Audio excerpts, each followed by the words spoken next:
mortals, to the Halloween episode of Markin Out. I am your host, your ghost host, on this online listening experience. Our tour begins right here in your mind.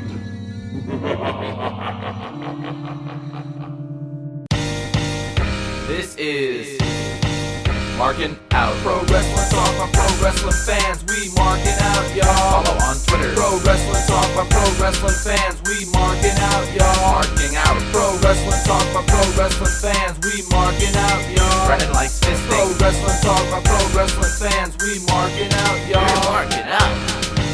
Pro Wrestling Talk by Pro Wrestling fans. Welcome to Markin Out, Pro Wrestling Talk by Pro Wrestling fans.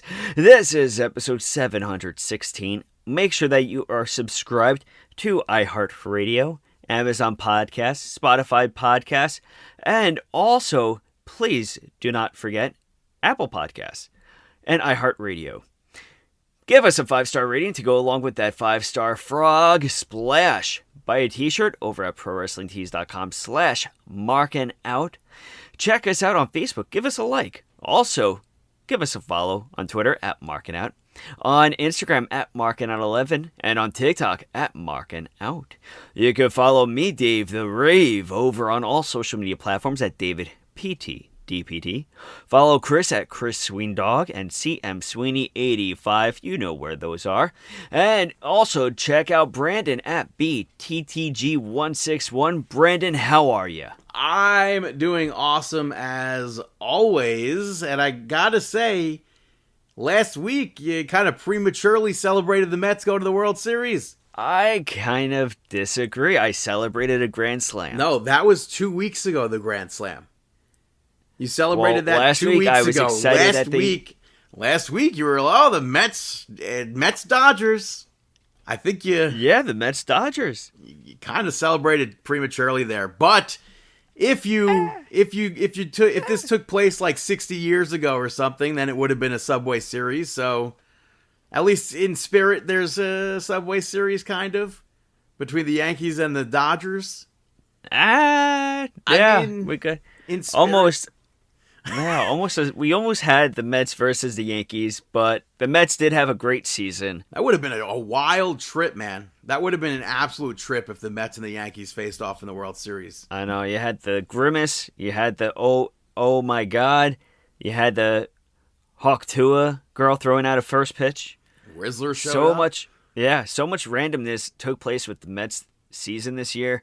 They were 0-5 to kick us out, and then they were down sub 500 by 11 games. So for them to come back, I'm very proud of what the team did. I like the fact that in that last game that they actually scored the final run too. Shows that they weren't giving up. So it's funny because I saw a video of this little girl crying that the Mets didn't make it, and it's like, she better buckle up, man. Buckle up big time. Oh, she's doomed. Yeah. She's doomed. Emotional roller coaster. But how was your week outside of the Mets losing? Outside of the Mets losing, well, speaking of L.A., I wasn't in L.A., but I was in San Francisco for a conference, specifically Oakland. I did go to San Francisco for a bit, though. I took the BART train over there, which was very good. I didn't know what to expect with it, but it was really good, really easy to get around by the train system. Ended up going to Alcatraz. They let me out on good behavior. It was really cool. They had like the cell of Al Capone and a bunch of other people that have been locked incarcerated there. Were you haunted at all? Not yet. I did go into the most haunted cell in the Alcatraz. Nothing yet, but it was actually very interesting. It was a place I wanted to get to. If you go to our TikTok and our Instagram, you could see a video about Alcatraz from clips from Dave and hear me voice over the interesting fact that Mankind versus The Undertaker almost happened at Alcatraz. Or was That's pitched. crazy. Not almost happened. It was pitched. That's wild. Yeah. I did go to Pier 39, which was really nice over there. I actually got crepes. It was on a whim. I got like a chicken ranch crepe. That sounds Because I awful. couldn't. They didn't have really. They had. I was limited on options, and I Crepes didn't want like. are always disgusting sounding to me. I gotta say, it was actually really delicious, and they overstuffed this like crazy. And after a flight that I took, I kind of had to overeat myself into this. But Also, it was I really nice. It apologize was to, really. I apologize to the French-speaking people that were mispronouncing the word crepe wrong. Yes. Are bad. I did find Zoltar. Did you? Yeah, unfortunately, I did not wake up taller or older. Well, actually, technically, I did wake up older, but I didn't wake up any taller. Did you have any rice-a-roni? No. It's the San Is Francisco that a thing? treat. Oh, I You guess know, it is a thing. The commercial? No. Never heard of it? I did not. I did go to that chocolate square place. Chocolate Not Square. Godiva. Ghirardelli Square. Yeah, I went there. Yeah. I went there. I went down. We drove down the crooked street, But no which Full House. no Full House. I do have a video of the crooked street though, driving down it. But that's like embarrassing. Your one objective of going to San Francisco, outside of the Princess Diaries stuff, your one objective was the Full House, and you didn't go. Yeah, I did go visit Yoda at the Yoda fountain at Lucasfilms. YODA Yoda? Yes, YODA Yoda. Which I didn't even know that was open to the public. It isn't. It was kind of like a detour on the way to the Golden Gate Bridge, where you just kind of you go into this area where it's like it looks more office building-ish, and then it's just in front of their office building for Lucasfilms is the Yoda fountain, and then if you look inside, there's R2-D2, there's a Darth Vader. Looking down from one of like the second floor windows at the fountain is C-3PO, which was pretty cool. C-3PO. And then C-3PO. C-3PO. Yeah, you said it weird to me. Yeah. Oakland was good as well. We got to go down by the pier in Oakland as well, and we went to the oldest bar slash, I think, restaurant in Oakland. It was a bar that was opened in I think it was the late 1800s or early 1900s, and it's crooked. It's actually like on a slant because of the earthquake that took place there back in the like early 1900s, and they just never repaired it. Is it Heinold's First and Last Chance Saloon? Yeah, that's where I went. You're familiar with it? No, I looked it up. Yes, I went there. Known as Jack London's Rendezvous. Yeah, we went down there. But it was a great trip. Always grateful with Final Frontier. It's always a blast. And Brandon, you were definitely missed. What about you? Well, my week, I just made some Asian-inspired meatloaf, and that's basically it. All right. Well, let's get on to some Monday Night Raw. Which, earlier in the day, it was announced via her social media that Samantha Irvin is leaving or left WWE. And that's very shocking news, very surprising. I think she's one of the best announcers to ever be in WWE or just wrestling in general. Yeah. Sports, even. It was announced that Lillian Garcia will be taking over for right now, so I can't really complain about that. They were doing the normal intro for Monday Night Raw where they show people walking backstage, and in walked Bronson Reed, who got attacked by Seth Rollins. It was broken up, but Seth Rollins said, "Meet me in the ring." And then he went to the ring. And Bronson Reed went out ringside. He got the upper hand once he was out there.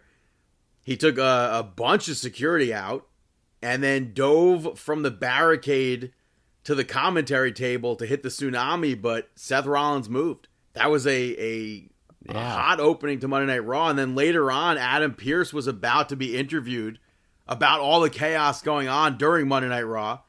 And Bronson Reed showed up. Seth Rollins attacked him again. And then even later on, it happened again. And Adam Pearce was furious and made this match for Crown Jewel. They have to take that to like the next level with the way they've been doing this. So I'm excited to see that.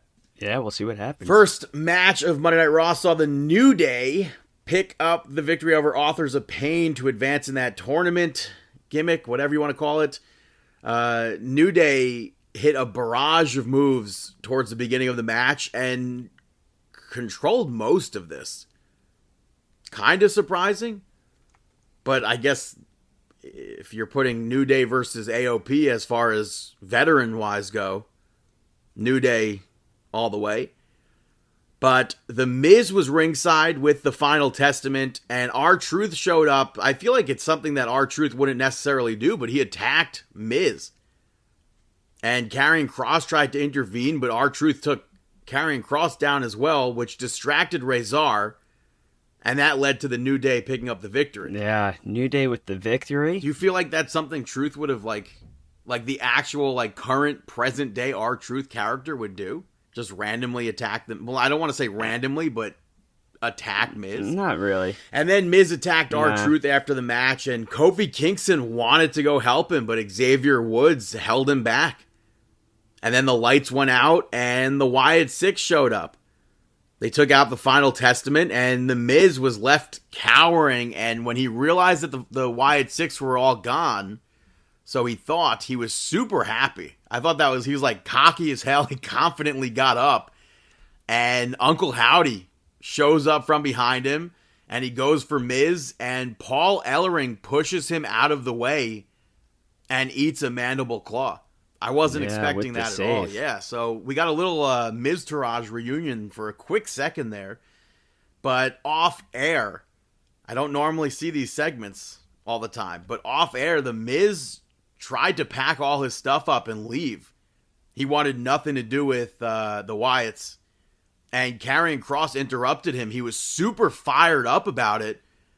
And he told the Miz that the only way out is to either form an alliance or basically get beat down by them. So it seems like we will, even though a few weeks ago I was like, there's no way the Miz is joining up with the Final Testament. I don't want to say the Miz will be a member of the Final Testament, but it seems like the Miz will be joining forces with them to get beat down by the Wyatts. Yeah, this is definitely going to be in trouble. I think all of them will be. Yeah. Next out, you had Damage Control pick up the victory over Liv Morgan and Raquel Gonzalez Rodriguez by DQ. Yeah, this was set up earlier in the night when Damage Control was being interviewed, and then they interrupted. And this match, it showed off the strength and the dominance of Raquel, but Io attacked Jakara during the outside of the match, and Lash Legend fought back. And it ended with Metaphor getting the better of Damage Control to hype up their match on NXT the next night, which we'll get to. And then Liv Morgan and Raquel went face-to-face with them, but Rhea Ripley showed up and brawled with them. Dominic Mysterio made the save for Liv from a riptide, but then she dragged him into the ring, locked him in the prison trap, and then Liv Morgan and Raquel dragged him out of the ring. So will we see Dominic versus Rhea Ripley? I see people saying that on the internet. Who knows? Would be interesting. I wouldn't be against it. After that, we saw Rey Mysterio and Dragon Lee, the LWO, pick up the victory over the Creeds to advance. I thought this was a fun matchup, but Chad Gable got involved, which led to Zelina Vega throwing a chancla at Gable. And then Ivy Nile got involved, but Zelina took her out.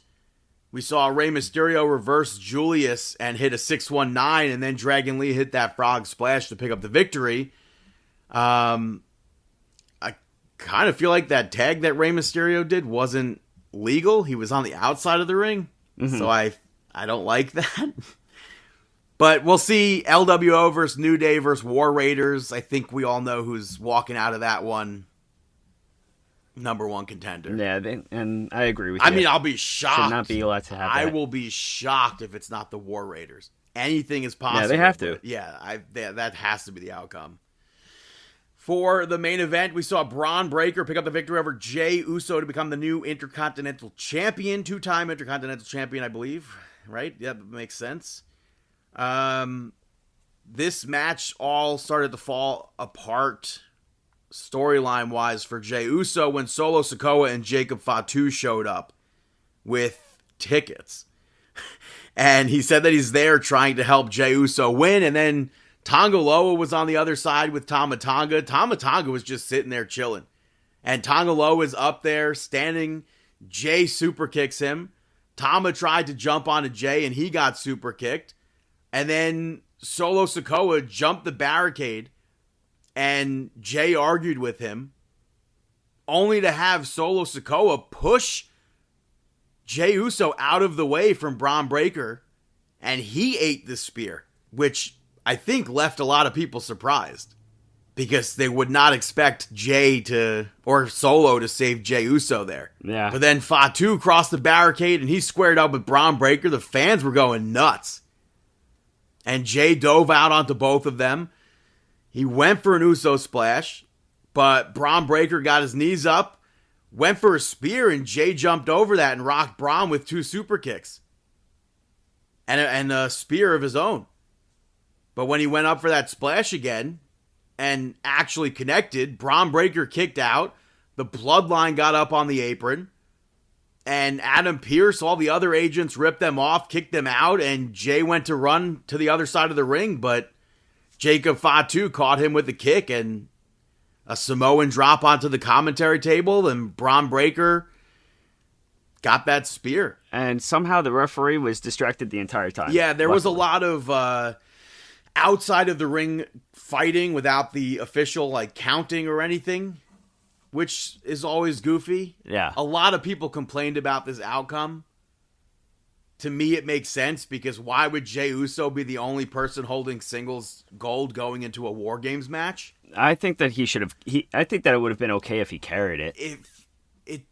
For him to be the only person on his team, Roman Reigns is not champion, but Jey Uso is. I don't think that's how the tribal chief should look. True. So and there has to be a reason why Jey Uso's like, well, screw this. I'll say yes to fighting Solo and the new Bloodline. Mm-hmm. So true. We'll see what happens with that. Moving over to NXT, it opened up with Metaphor picking up the victory over Damage Control via disqualification. Back-to-back DQ victories or whatever. Well, not victories, but DQ endings for Damage Control matches. And I thought it was a fun match. Yeah. I liked when Kyrie had, when Lash Legend had Kyrie Sane in that submission, and Io came into the ring. So Lash catches Io and then does 2 different moves to both of them at the same time. Like, she shook Io in the ropes. I thought that was pretty cool. Yeah. I really couldn't think as to who I was going to want to win, or who I thought was going to win this match. But Piper Niven and Chelsea Green made that easy for me. They showed up and they attacked both teams. So I don't know if it was a DQ or if it was a no contest, but... Yeah, it was good to see them out there, though. Yeah. Next up, you had Jada Parker pick up the victory over Tatum Paxley. Good, entertaining matchup. This was mostly Jada. I'm not a fan of this for Tatum Paxley, but it was a good showcase for Jada Parker. Lola Vice watched backstage and then made her way out after the match, and she was held back. But while all the commotion was on that side of the ring, Wendy Chu choked Tatum Paxley out, pushed her into a road case, and then rolled her off.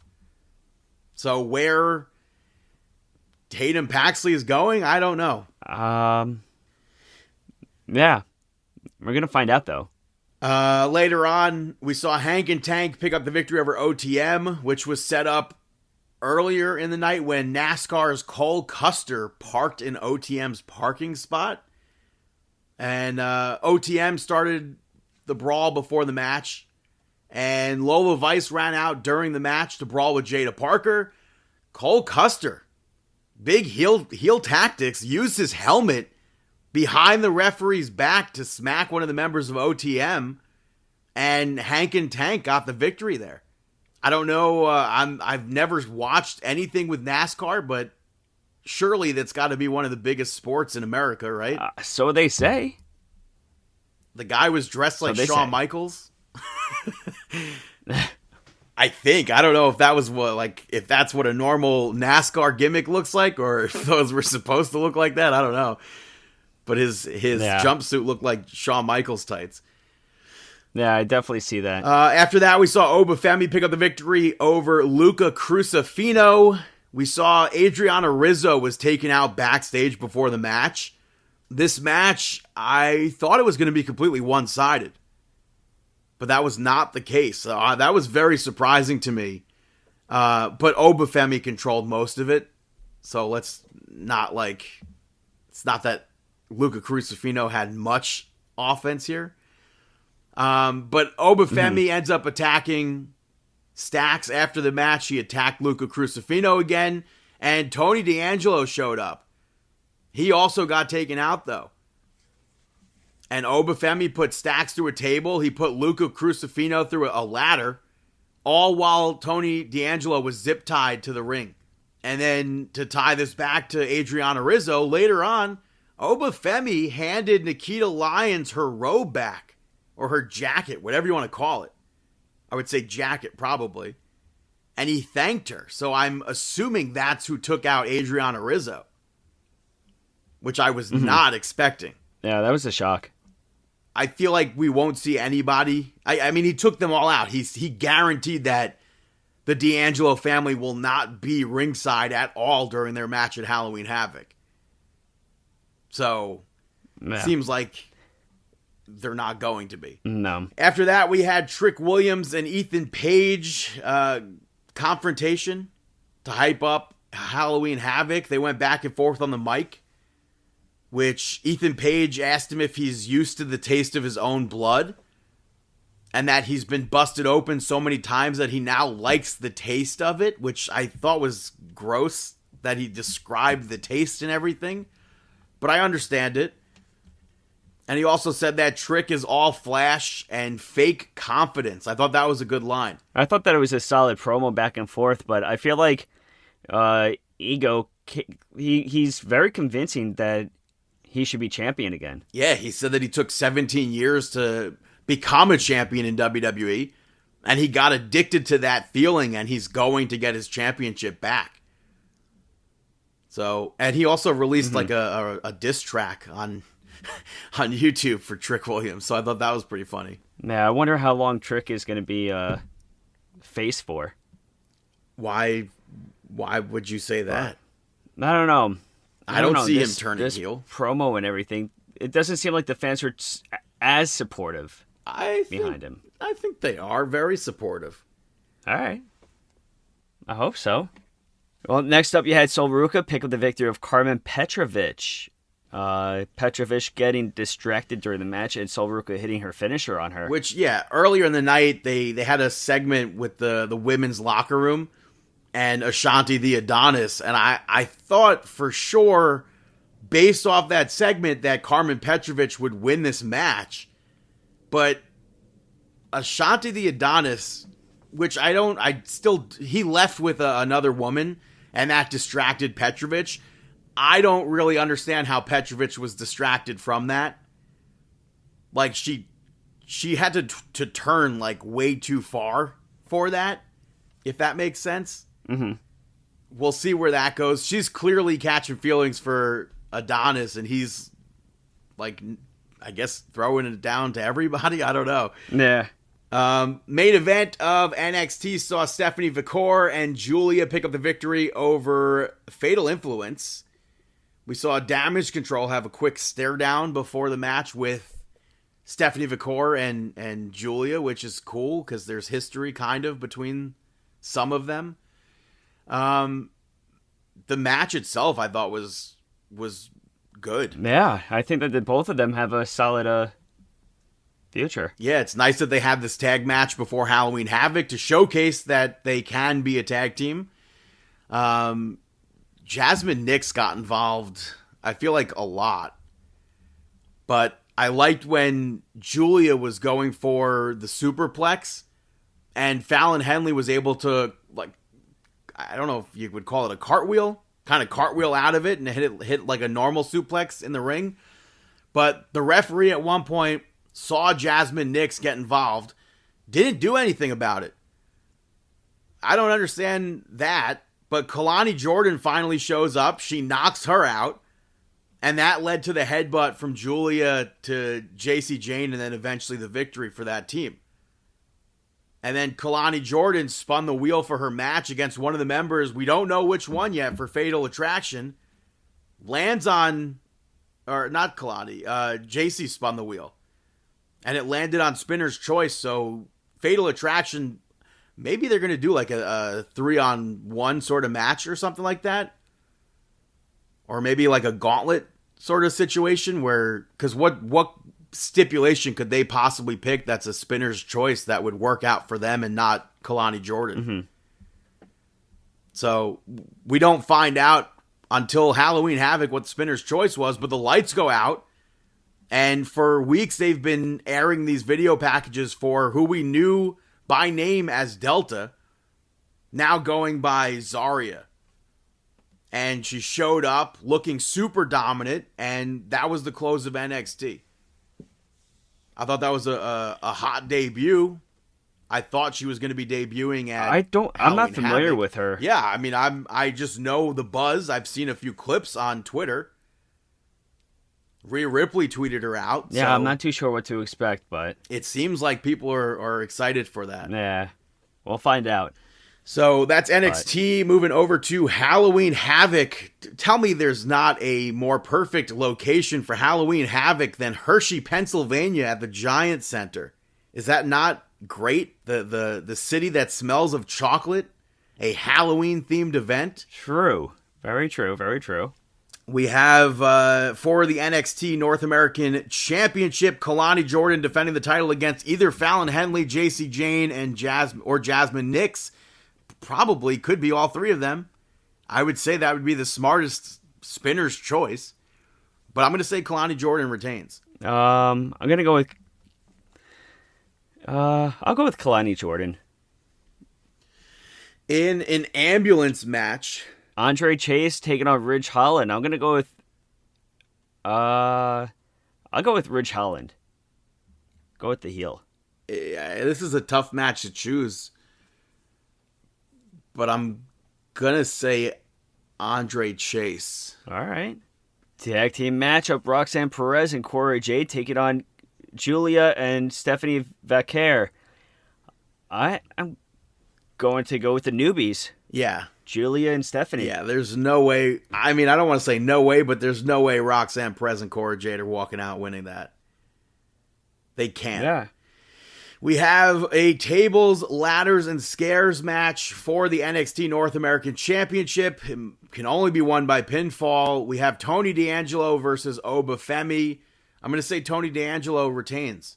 I'm going to go with Tony D'Angelo retains as well.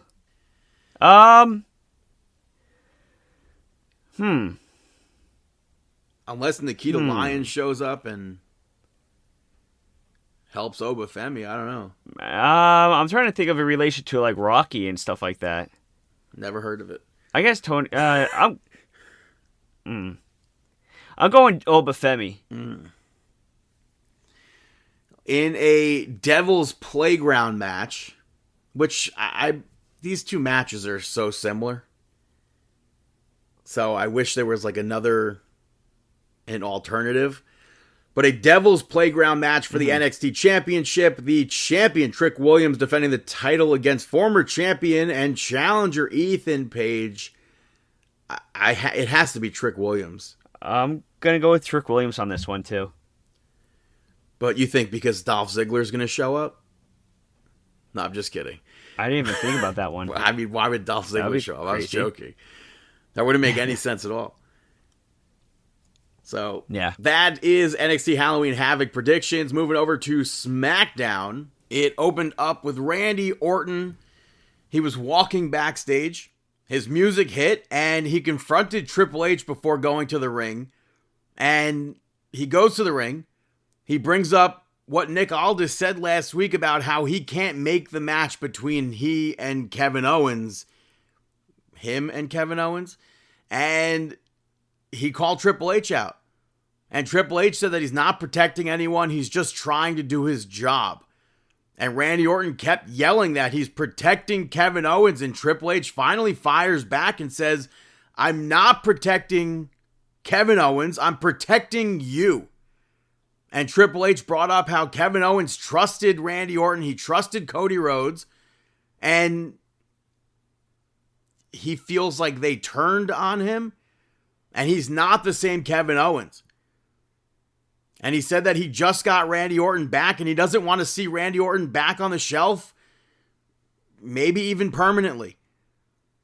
And Randy Orton was like, I didn't come out here wanting Paul Levesque. I want the cerebral assassin. I want Triple H.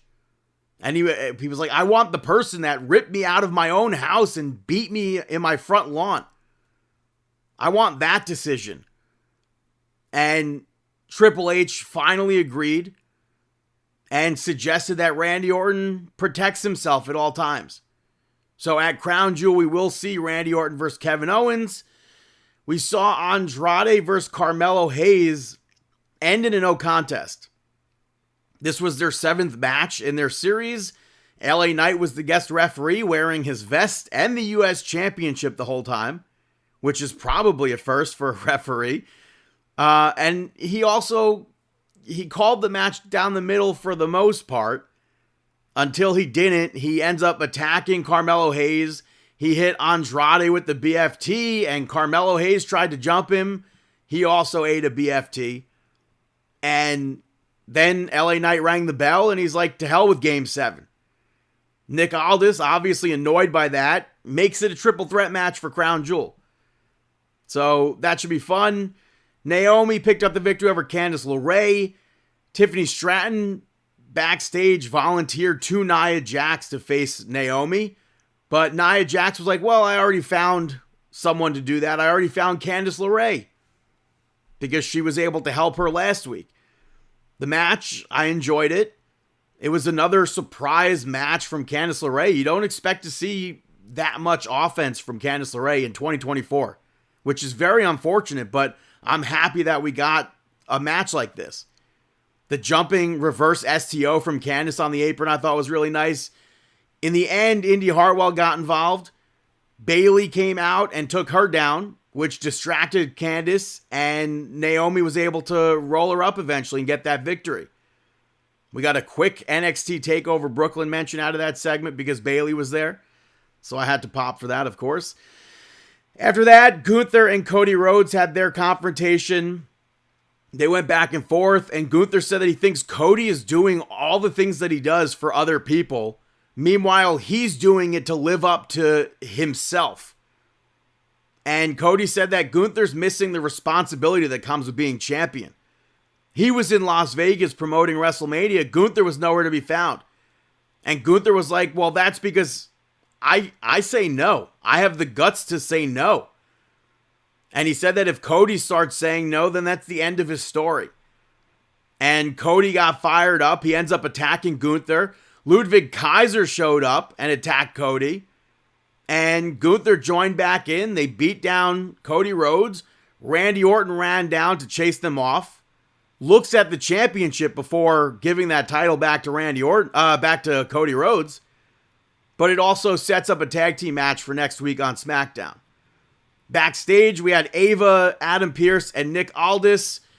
They had Chelsea Green, Piper Niven, Damage Control, Metaphor, Bianca Belair, and Jade Cargill there just to announce that there's going to be a fatal 4-way at Crown Jewel, given that they've all been intertwined with the championships as of late. And there's also going to be a fatal 4-way, not for the titles, but in singular form, Bianca Belair, Io, and Piper and Lash Legend next week on SmackDown. In what we thought was going to be the main event, We had Motor City Machine Guns pick up the victory over DIY to become the number one contenders to the Tag Team Championships. I always wish that I could be at every show that's nearby, but I really would have liked to have seen this match live. The exchange between Johnny Gargano and Alex Shelley at the start of the match I thought was really nice. The whole match was very enjoyable. We got a little takeover Brooklyn mention during this, given that DIY fought each other at a takeover.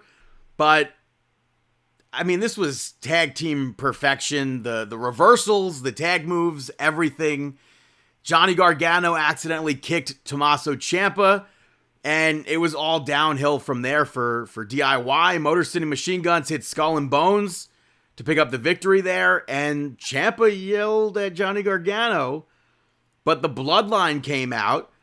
Nick Aldis interrupted before they could do anything to Motor City Machine Guns, but Solo said they were just wanting to introduce themselves to the number one contenders. And Chris Sabin's like, we're ready to face you for those titles, any place, anytime. And Solo Sikoa's like, oh, okay, what about right now?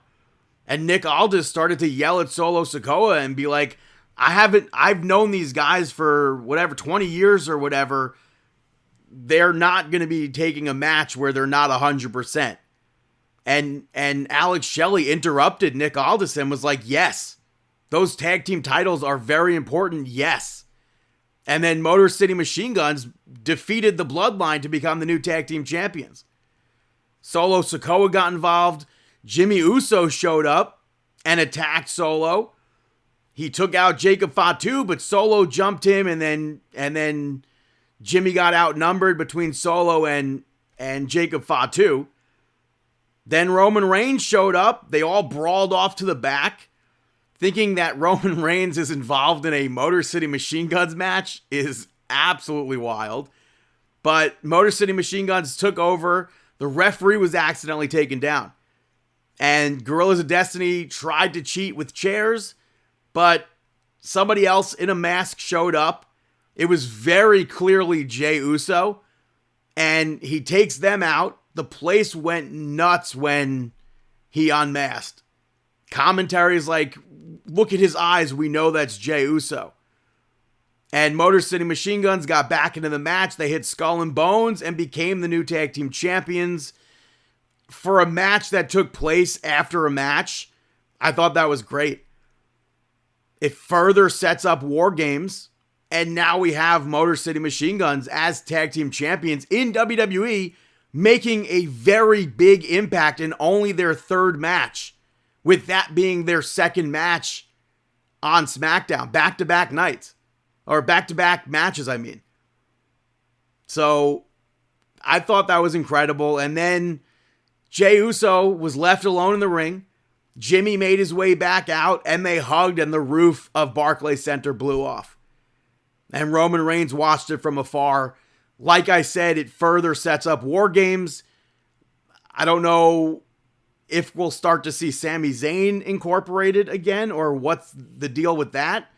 But this was a fantastic episode of SmackDown. I really wish I could have seen Motor City Machine Guns become WWE Tag Team Champions live in person. So that was SmackDown. Gonna take a quick little break, and I'll be right back here on Markin Out. Yeah, this is Shock Illusionist Dan Sperry, and you're listening to Markin Out. Welcome back, ladies and gentlemen, to Markin Out, episode 716. Moving back to AEW Rampage from last week. It kicked off with Mark Briscoe picking up the victory over the Butcher, which I thought was a fine match, but I could have done without it. I get that they wanted to build up Mark Briscoe before he faced Chris Jericho on Dynamite, but the Butcher doesn't win any matches. So after that, Kyle O'Reilly picked up the victory over Aaron Solo. This match went way too long. Anna Jay picked up the victory over Trish Adora. This match also went way too long. Butcher, Solo, and Adora, they don't win in AEW. Trish Adora literally has never won a match in AEW. And Solo's last victory there was October 2022. 2 years ago. Why should we care about any of these matches? It's just AEW Dark at this point. You had Private Party pick up the victory over Maximum Male Models. I'm glad that they have Private Party continuing with their momentum. I liked Private Party calling the Young Bucks out during and after the match as well. They won with the more bang for your buck. And I'll put a pin in that. On Collision, Daniel Garcia and Private Party picked up the victory of the Premier Athletes. Obvious outcome here. I feel like the match didn't really need to happen. To me, it just makes Daniel Garcia look lost in the shuffle, especially since he wasn't even the one to get the victory there. It was more so just the momentum of Private Party in this match, which, again, I'll put a pin in, like I said before. On Collision, you had Ricochet pick up the victory over AR Fox. AR Fox, unfortunately, has not won a match in AEW since August 2023. And it's not like I went into this thinking that AR Fox was going to beat Ricochet, but it's nice to have an opponent where we don't know the outcome.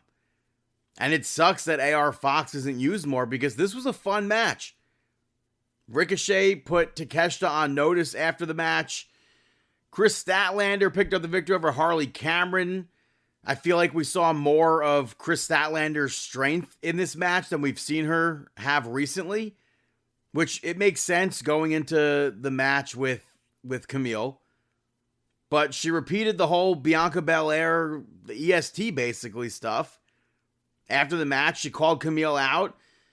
That'll happen at the Halloween episode of Dynamite. But I'll put a pin in that.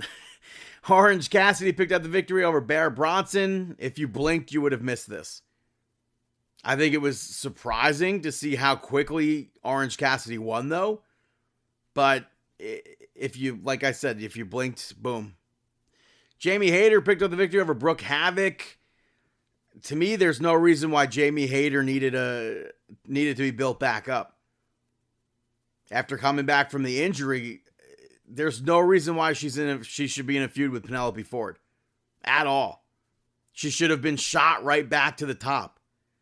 Penelope Ford cut a promo after this match, and she spoke about how, unlike Jamie Hayter, she's had to work for her opportunities. And Ford also said that she was out for 2 years. Jamie Hayter came back after being out for 1 year to a parade at Wembley. She was on the kickoff show. This feud doesn't make any sense.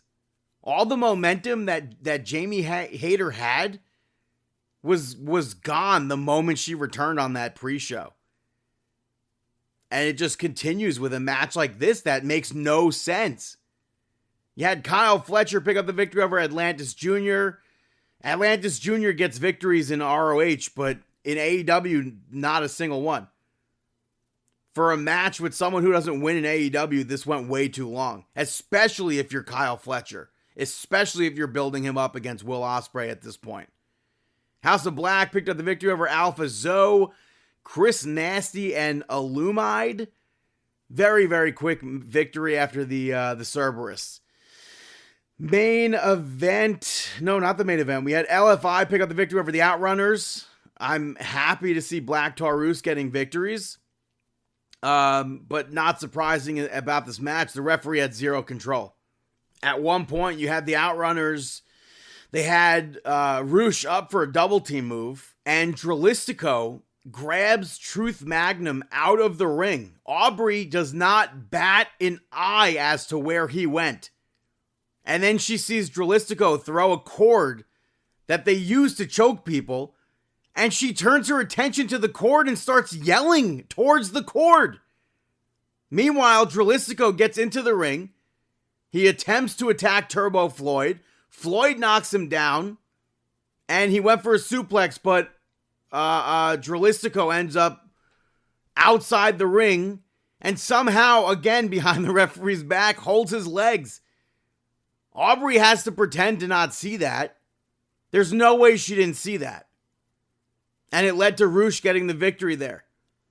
And then LFI beat the Outrunners down afterwards. FTR made the save. They did their goofy handshake. And then it goes into the main event where the Blackpool Combat Club beat Top Flight to retain the championships. They continued to beat them down after they won. And it went right into Battle of the Belts, which opened with Blackpool Combat Club picking up the victory over the Dark Order to retain. I thought it was interesting to have these two matches back to back on two different shows. And obviously they also continued to beat them down after the match as well. But Top Flight, Private Party, Daniel Garcia, they all ran down to chase them off. Orange Cassidy came out too, but he walked off. The craziest thing from all of this is how two teams like Top Flight and Dark Order, who don't win either often or at all, were left standing.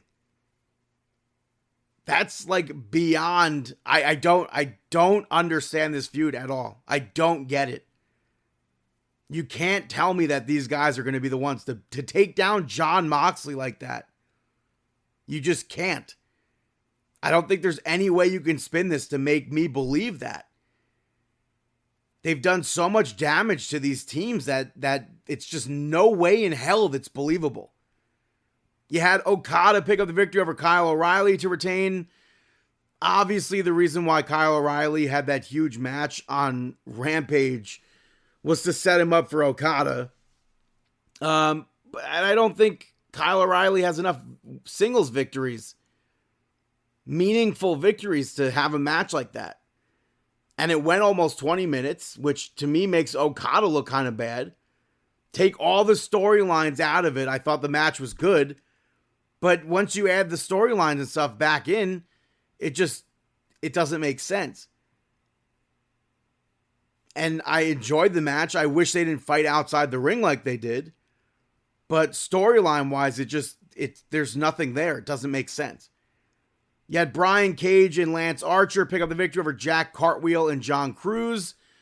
Nigel, I think, was a highlight of this. Popped me big time, saying Jack's normal partner, Frank Forward Roll, wasn't there. So I thought that was pretty funny. But it seems like they're going to be rolling with Brian Cage and Lance Archer as an actual tag team. So at least they look like one and they act like one. They had tag team moves in this match. I just wish that the opponents were not opponents that Lance Archer for, it's not obviously not decades at this point. AEW's only been 5 years. He's been having these matches for 5 years. I want them to look like they can actually be defeated, but tear right through them. Main event had Anna Jay pick up the victory over Mariah May. I thought this was a good match, but like the Kyle O'Reilly match, I don't think Anna Jay has enough meaningful victories since returning to get a title shot. So I wasn't a fan of that aspect of this match. Nigel popped me again during this when Mariah May threw Anna Jay by the hair, and Tony Schiavone was annoyed at that because it's an illegal move, and Nigel was like, oh, it's a Greco-Roman hair peel. I thought that was really funny. It's obviously not a real thing, but I thought that was good. And I thought the pin that Anna Jay used was quite nice. On Dynamite, you had Hangman come out. Tony Schiavone asked him about what happened last week with Jay White. He yelled for a second before Austin Gunn attacked him from behind, and he got the upper hand. Jay White and Juice Robinson ran out to make the save. Hangman ended up walking away limping, and Jay White yelled at him. I don't know how this was the segment that opened the show. Actually, prior to this, they showed everybody that I spoke about before waiting in the parking lot, plus Triple J, plus the Butcher. Now he's included somehow. Waiting for the Blackpool Combat Club. Like an angry mob. The first match of the night saw Shelton Benjamin pick up the victory over Sammy Guevara. I thought this match was good. There was some weird downtimes in this, but, and again, no real story other than Sammy Guevara met Shelton Benjamin when he was a kid. Sammy's last singles victory in AEW is February when he faced Jeff Hardy. You think I'm going to expect Shelton Benjamin to lose this? And since MVP was ringside, why wasn't Dustin Rhodes with Sammy Guevara? They're the ROH Tag Team Champions.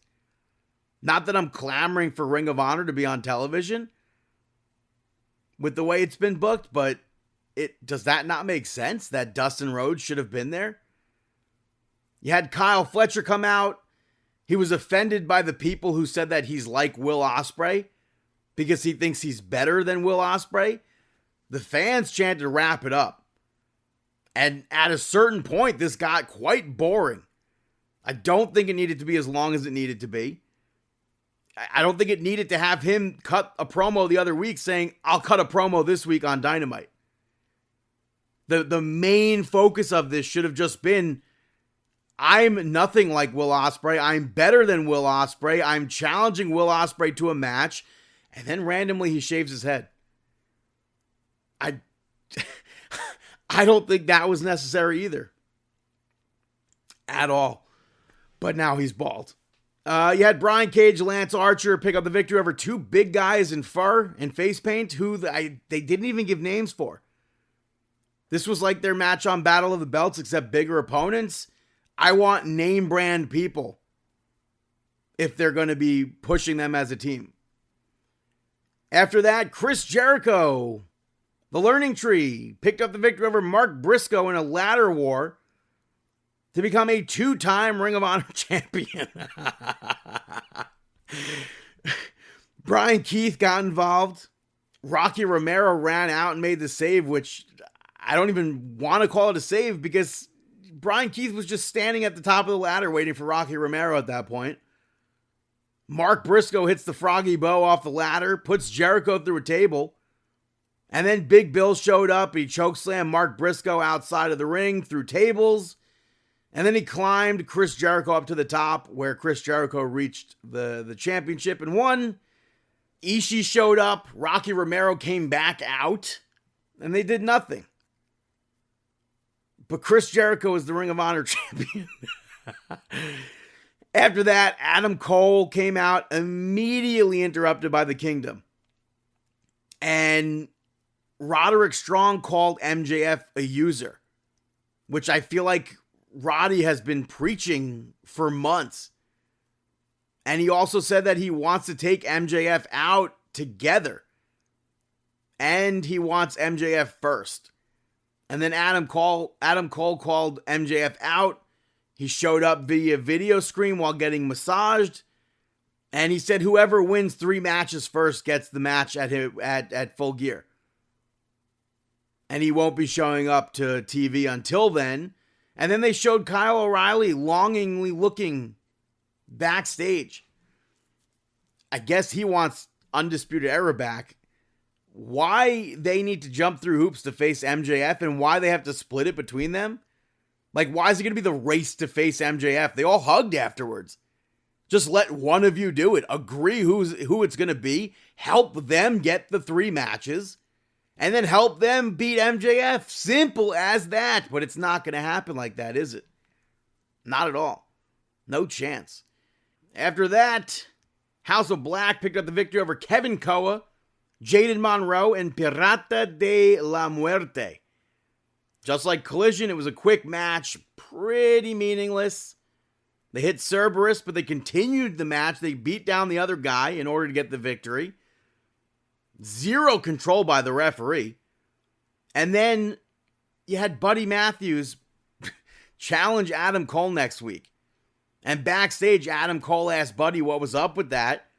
And Buddy said that he wants to prove that Adam Cole is fragile. Why does Buddy Matthews care about Adam Cole? I don't understand that. After that, Camille picked up the victory over Queen Aminata. Some of this, unfortunately, was sloppy.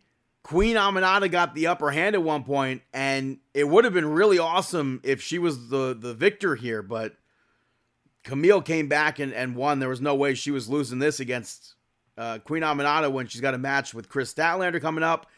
Statlander came out, They went face to face, and Mercedes hit Chris Statlander. It had zero effect on Chris Statlander. And then Chris Statlander fought both of them. Mercedes grabbed her leg, and Camille came out on top of that exchange. After that, the patriarchy ends up, they show up to the arena. The angry mob thought it might have been the Blackpool Combat Club, even though they don't even drive the same vehicle. But it was the patriarchy, and Kip Sabian did something, and they chased him to the ring. And then Hook showed up. He was asked about who attacked Taz, and he said, oh, it's the people in the ring. He took Nick Wayne out, and then Kip Sabian low-blowed Hook. And then Nick eventually took Hook out, and Christian said that it's not what it seems. I was pretty set on the impression that we were going to see Hook be like, it was me, damn it. I took out Taz. I took out my own father. Thank God that's not the storyline. What this is going to be, I'll let it play out, because I'm not sure how to react to it, especially the stuff with Kip Sabian. You had Private Party and Daniel Garcia in the main event pick up the victory over the Elite. Like I said, the whole night you had people waiting outside for the Blackpool Combat Club. Mark Briscoe had to leave to face Chris Jericho. Private Party and Daniel Garcia had to leave to face the Elite. You had an angry mob, and people were leaving from the angry mob. You don't leave an angry mob. That's just not how angry mobs work. You had Stokely ringside yelling at Private Party about his services, similar to what we've seen with MVP. MVP did that again for Ricochet. He's like, different company, same people, let's a fresh start. I think MVP might have even tried to get Ricochet in WWE. But Private Party, they had a decent run in this match. And they get the win. Very unexpected victory for Private Party. I'll say that 100%. Daniel Garcia was like completely, like I said before, lost in the shuffle. But they begged the Young Bucks for a title shot again. And Isaiah Cassidy, I guess, taking what Stokely Hathaway said, saying that if you grant us that title shot and we lose, we're done for good. So that match gets set up. I really, really, really hope that Private Party beat the Young Bucks for those titles. Where the Young Bucks go if they were to lose the titles, I don't know. Especially since they pieced out during this whole AEW versus Blackpool Combat Club. After the match, Marina Shafir pulled up. The Blackpool Combat Club jumped Private Party and Daniel Garcia from behind. They outsmarted everybody. The angry mob, they outsmarted them. Who would have thunk it?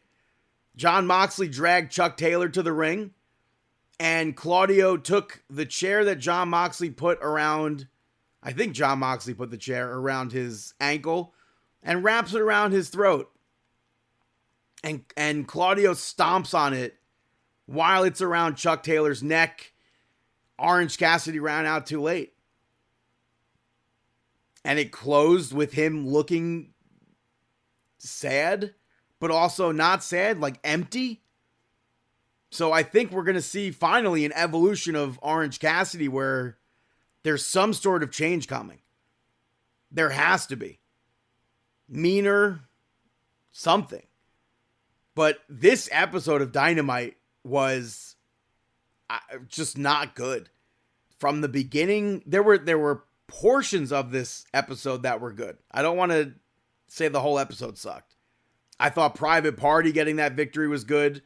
Obviously, the tag team of Brian Cage and Lance Archer. Hopefully, like I said, I want bigger teams, though. I thought Shelton Benjamin and Sammy Guevara take the storyline aspect out of it. I thought that was good.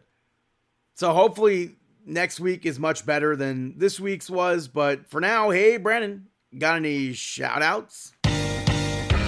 Hey there, Hef. We should listen to Brandon's shout-outs. The first shout-out goes to the Rock and Roll Hall of Fame induction ceremony. Did you watch this at all or not really? Or not at all? No. You had inductees, you had Cher, Jimmy Buffett, MC5, Dionne Warwick, Norman Whitfield, Suzanne DePass, Alexis Corner, John Mayall, Big Mama Thornton, Foreigner, Kool and the Gang, A Tribe Called Quest, Ozzy Osbourne, Mary J. Blige, and the Dave Matthews Band.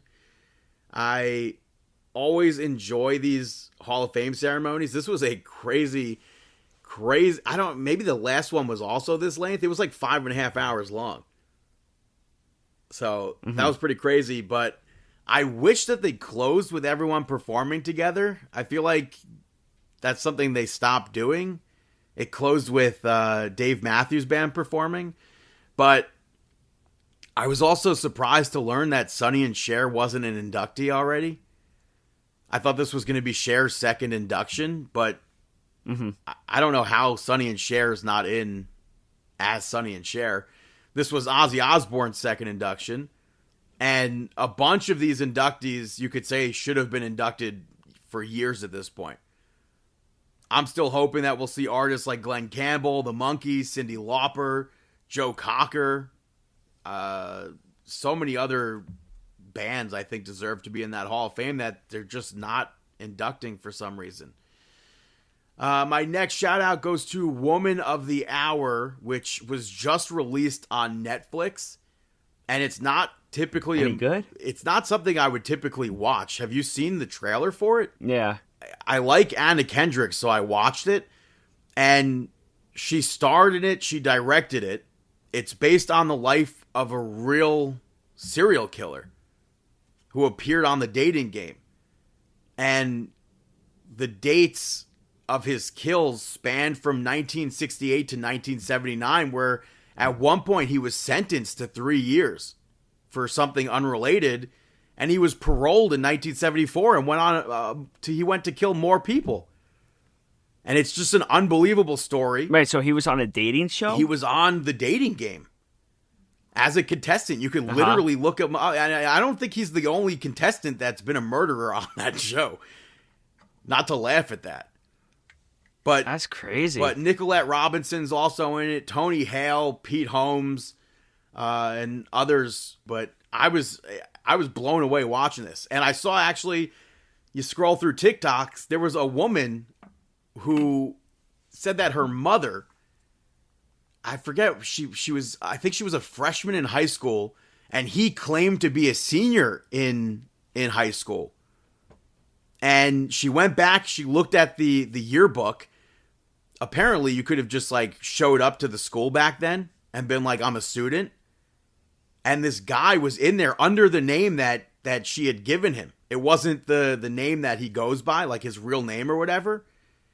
So that was crazy. And she was like, I'm pretty sure that my mom knows details that the police don't know.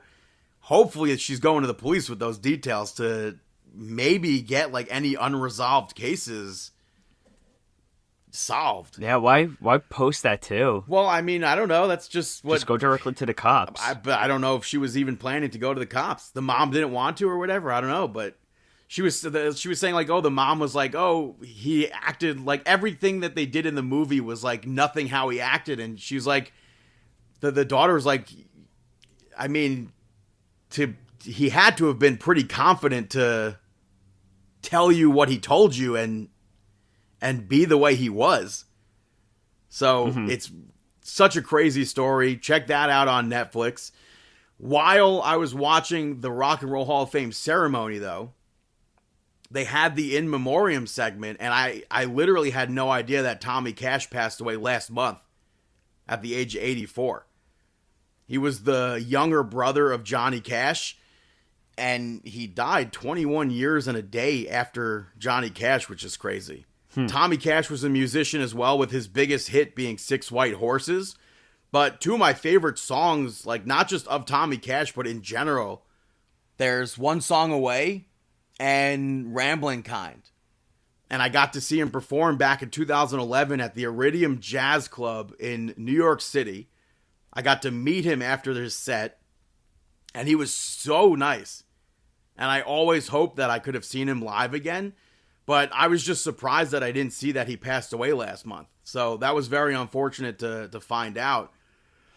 My final shout out is going to Liam Payne, who passed away last week at the age of 31.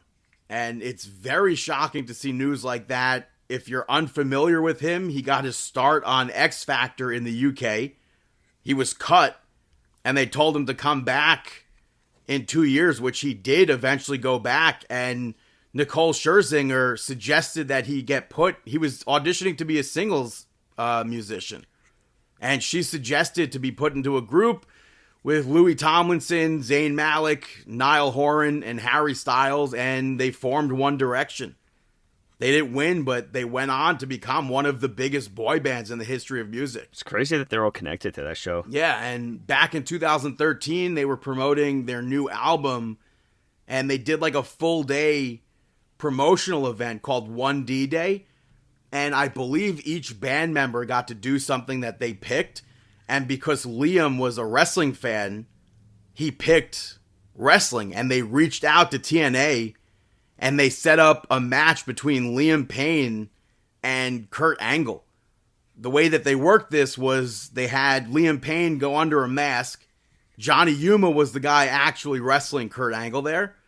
But on the stream, you wouldn't have known. And I'm pretty sure they probably had people in the crowd fooled as well, because they like rolled out and rolled back in or whatever and hid from the crowd, even though they were like the fans were right there. But I don't think they were probably just shocked that they were seeing Liam Payne do something like this. Why didn't they actually have him wrestle him? Because Liam Payne isn't a trained wrestler. What do you mean? Yeah, but you could have trained him, or at least put on like I don't know about that. I mean, yes, you could have trained him, but you could have done something. I don't know how many days they had to set this up or whatever. I mean, I know Johnny Yuma's done an interview where he said it was like on the spot. We were like, well, he can't do this, he can't do this, he can't do this, because the people would have been horrified if he was getting punched in the face. Yeah, because in their minds, they would be thinking that it was Liam Payne. But they worked a short match with flashy moves, and then Pain Train counted his own pin to get that victory there. And which back in that day, it was still like a surreal thing to witness one of the biggest boy band groups wrestling Kurt Angle. So, and then I can't remember if it was 2014 or 2015, but a friend of mine asked if I wanted to go see them at MetLife Stadium. Tickets, they were for like $10, and I said no. I wasn't into their music. I knew they could sing, but looking back, I should have went just to have that experience, because they were one of the biggest boy bands. They end up splitting up. They go on to have their solo careers. I did see Liam Payne perform at Madison Square Garden at Jingle Ball back in 2017. Obviously, the circumstances surrounding his death are like super sketchy, and I can't make any assumptions, but if you're out there struggling, I do hope you are able to seek help and you are able to get help. Yeah, please. So those, and just go celebrate all the people that I mentioned. Tommy Cash, Liam Payne, the Rock and Roll Hall of Fame inductees. And those are my shout outs. Now it's time for our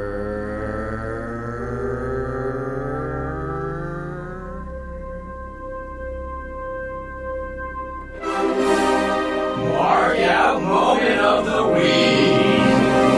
That is right, our Mark Out Moment of the Week. I gotta say, NXT being announced at the 2300 Arena in Philadelphia, the ECW Arena. It'll be live on Wednesday after Election Day, as opposed to NXT being on Tuesday that week. The ad I thought was pretty cool with Shawn Michaels and showcasing actual talent from ECW. What comes of this show, we don't know. Maybe we'll see Rob Van Dam wrestle. Maybe we don't. I don't know. I know Bully Ray is doing a signing, a VIP signing beforehand. Yeah, there's a lot taking place that should be cool. Yeah. I think that's a really cool thing. I marked for Effie being on Person Place Her Thing on the TV this week. It was a game show on Fox, and Effie was a contestant. Unfortunately, Effie did lose. But yeah, I marked out for that. Marked out for everything that took place out at Alcatraz. Any other mark out moments? I did watch that movie that you recommended to me on the airplane. I don't remember what movie it was that I recommended, but did you enjoy it? The Fall Guy. Oh yeah, the Fall Guard. Yeah, Fall Guy. The Fall. Gosh, The Fall Guy. yeah, it was a good movie. Yeah, it was good. It was entertaining. And then I watched, I think, Monkey Man, which is really good. Well, So that sounds like the end of episode 716. Thank you so much for checking this out. You can follow us on Twitter at Markin Out, at BTTG161 on Instagram and Twitter. Chris Sweendog, CM Sweeney85, David PTDPT on all platforms. Facebook.com/MarkinOut. YouTube and Instagram are MarkinOut11. ProWrestlingTees.com/MarkinOut. You could follow us and like our videos, watch our stuff on TikTok at Markin Out. You could listen to us at markinout.com, Apple Podcasts, Amazon Podcasts, Spotify Podcasts, iHeartRadio, YouTube as well. And we wish you the